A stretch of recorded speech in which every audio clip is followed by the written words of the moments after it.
All right, everyone, get ready for this, because today we are diving into a fascinating AI paper called Topness. Not all logits are you need. Yeah, it's a paper that has been making waves in the AI community lately because it challenges some assumptions about how to get the best performance out of large language models, especially when it comes to reasoning tasks. And these assumptions have been around for a while, right? Oh, yeah, for sure. Like the idea that if you want accuracy in reasoning tasks, you got to stick with the more deterministic methods. Like greedy decoding. Exactly. But this paper kind of throws that idea out the window. It suggests that maybe controlled randomness with a new sampling method could actually be even better than greedy decoding. Wow, so they're saying we might be able to have our cake and eat it too.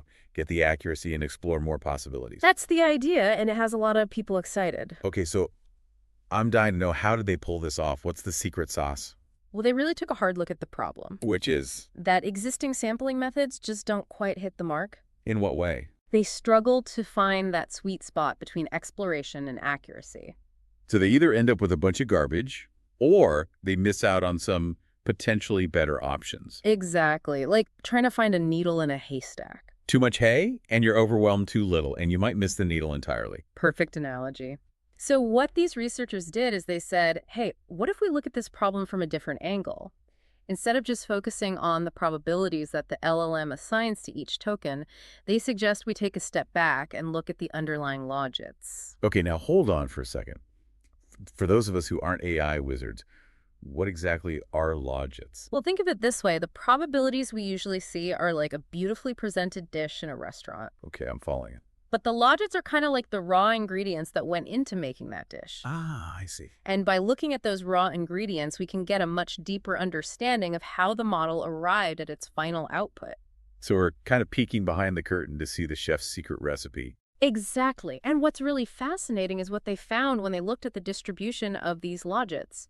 It's not just random noise. Imagine a graph showing the spread of these logits. Okay, I'm picturing it. What they found is that it often forms two distinct groups. One big cluster that follows a bell curve pattern that's a Gaussian distribution. Okay, and then, And then there's the separate, smaller cluster that stands out from the crowd. so it's like you have this big pile of rocks, and then suddenly you see a few sparkling gems mixed in. Exactly. That's the idea. The larger cluster, the ordinary rocks, represents the noisy tokens, the ones that are less likely to be part of a good response, especially for reasoning tasks. And the smaller cluster, the gems. Those are the informative tokens, the ones that really matter. Okay, so now it's starting to click. If we can figure out how to zero in on those gems, those informative tokens, then we can potentially make LLMs much more accurate without sacrificing exploration. You got it. And that is where their new method, Topness, comes into play.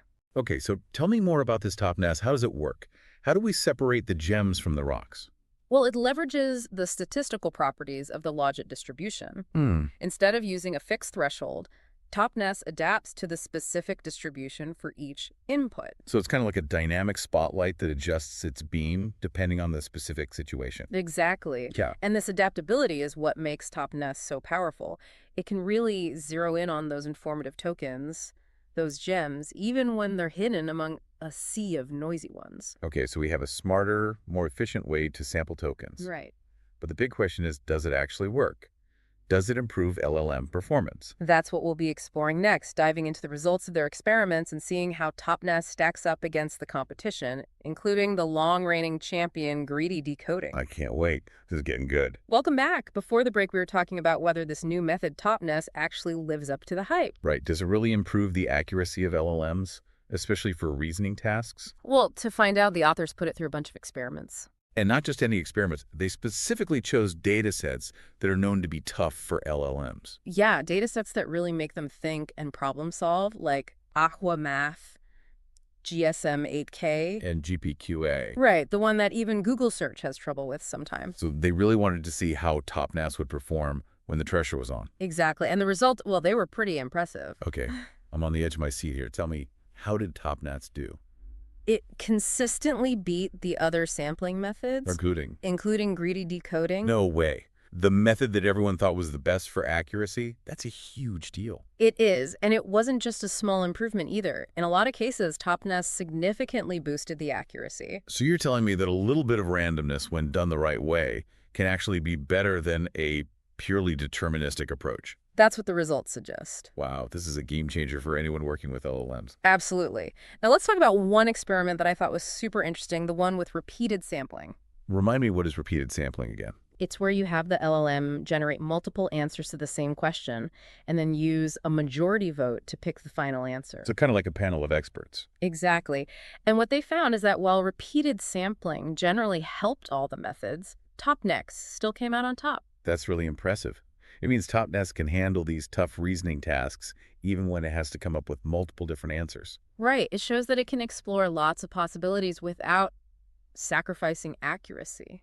Now, I know you said they tested TopNest on a bunch of different data sets. Yeah. Did it perform equally well on all of them? Well, that's where it gets interesting. The performance actually varied depending on the data set.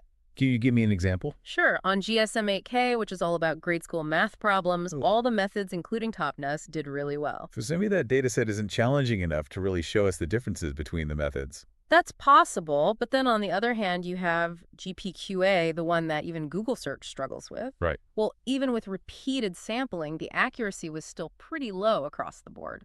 So it seems like the best sampling method might depend on the specific task and how hard it is. Exactly. There's no one-size-fits-all solution. Now, I'm curious, what are the bigger implications of this research? What does this mean for the future of LLMs? Well, I think this paper opens up a whole new way of thinking about AI. It challenges us to rethink some of our assumptions about how LLMs learn and reason. And maybe there are even better ways to improve their performance that we haven't even thought of yet. Exactly. One really exciting implication is the potential for TopNest to make those new test time scaling techniques even better. I've heard about those techniques. They're all about supercharging LLMs during inference, right? Right, by tweaking the parameters or even the architecture. And they rely a lot on sampling. They do. So TopNest could become a key part of these techniques, helping to push the boundaries of what LLMs can do. It's like combining a master craftsman with the latest and greatest tools. I like that analogy. The combination could lead to even more impressive reasoning and problem-solving abilities in LLMs. And that brings us one step closer to truly intelligent machines. Exactly. And this is just the beginning. There's so much more to explore. It's a really exciting time to be working in this field. It is now. Before we wrap up, I want to touch on another really important aspect of this paper. Oh, and what's that? It's the potential impact on LLM training. Remember that distinction between noisy and informative tokens we talked about? The gems and the rocks. Right. What if we could change training algorithms to focus more on those informative tokens? It's like a sculptor removing the excess stone to reveal the masterpiece underneath. Perfect analogy. By honing in on the signals that matter, we could potentially speed up training, use fewer resources, and ultimately create better LLMs. That's a game changer. And it's exactly what makes this paper so important. It's not just about a new sampling method. It's about a whole new way of thinking about how to design, train, and optimize these models. It shows what can happen when you really analyze a problem, think creatively, and challenge the status quo. So what are some of the limitations or open questions that we still need to address? Well, one thing to remember is that the performance of TopNest, like any method, depends on the task. Like we saw with GSM-8K and GPQA. Exactly. It's not a magic bullet that will solve every problem. It's a tool that needs to be used carefully and maybe tweaked depending on the situation. Okay, so it's not the end-all be-all. No, but it's a huge step forward. Another open question is how to fine-tune the method itself. The paper lays out the basics, but there's still room for improvement. It's like a new sports car with tons of potential, but we need to test it out on different tracks and fine-tune the engine to get the best results. Exactly. And that's where the AI community comes in. The authors are encouraging others to build on their work and explore new ways to use TopNest. It's a call to action for everyone to collaborate and push the boundaries of AI. Exactly. We're just at the beginning of this exciting new chapter. It's an incredible time to be involved in this field. Yeah. As we've been talking about this paper, I've been struck by how elegant this approach is. Oh, yeah. I mean, who would have thought that looking at these raw logits would lead to such big improvements in LLMs? It just goes to show that sometimes you got to look at things from a different angle. Right. Sometimes the best solutions come from questioning those long-held assumptions. And that's exactly what these researchers did. They weren't afraid to challenge the status quo. And they came up with something really special. So for all those AI researchers and engineers out there, what are some of the key takeaways from this paper? I'd say the first one is that a little bit of randomness can actually be a good thing. Right. It's not always about being super deterministic. TopNet shows us that controlled randomness can actually improve accuracy. especially when it comes to reasoning tasks? It's about striking that balance between exploring new possibilities and sticking with what you know. Exactly. Another important takeaway is the power of understanding these Logit distributions. Right. We saw how they can reveal a lot about the model's decision-making process. By analyzing those distributions, we can develop better training algorithms, smarter sampling techniques, and ultimately more powerful LLMs. And that brings us to the exciting part, the future applications. Oh, yeah.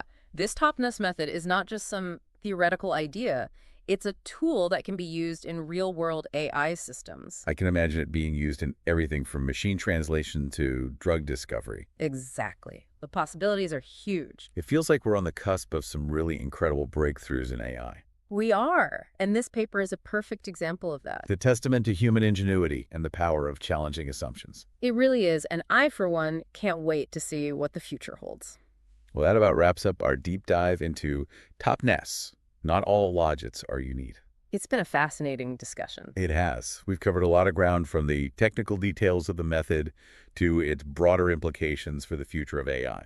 And I think it's safe to say that topness is going to be a hot topic in the AI community for a long time to come. I agree.